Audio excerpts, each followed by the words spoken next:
There is this scene that is beautifully portrayed in the movie Gandhi, where Mahatma Gandhi is in a room with the other leaders like Nehru, Jinnah and Vallabhbhai Patel, and Gandhi is sitting on the ground. The Chauri Chaura incident had just taken place, in which a group of protesters who were part of the non-cooperation movement attacked a police station, killing 22 policemen. And in the meeting room with the other leaders, Gandhi makes a unilateral decision to immediately stop the movement. Now let's go through the timeline here. Gandhi returns to India in 1915 after achieving relative political success in South Africa. By 1919, he becomes the undisputed leader of the Indian National Congress.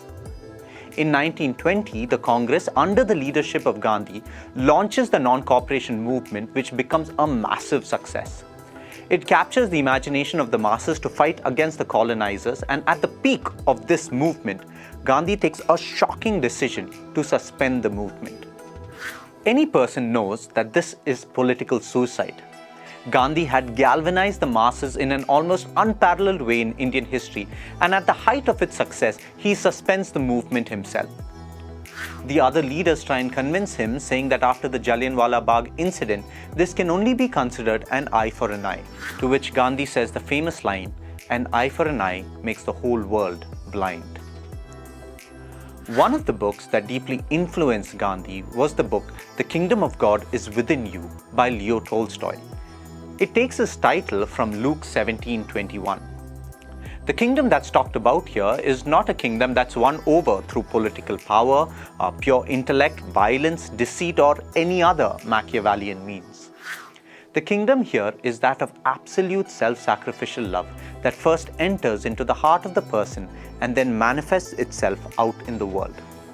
And so in this sense, though Gandhi's action might seem like political suicide, he is being true to what he believes. Keeping in line with the ethics of the kingdom of God, Gandhi believed that the means one takes to achieve his goal is as important as the goal itself. He held that one cannot achieve the right goal through quick or improper means, that a bad seed could never yield a good tree. Gandhi was unfazed by the loss of political mileage that resulted as a consequence of his decision. But the paradox here is that though many during his time thought that his decisions were too idealistic, devoid of the necessary pragmatism required of a politician, he did emerge to be not just one of the greatest politicians, but one of the greatest figures of human history.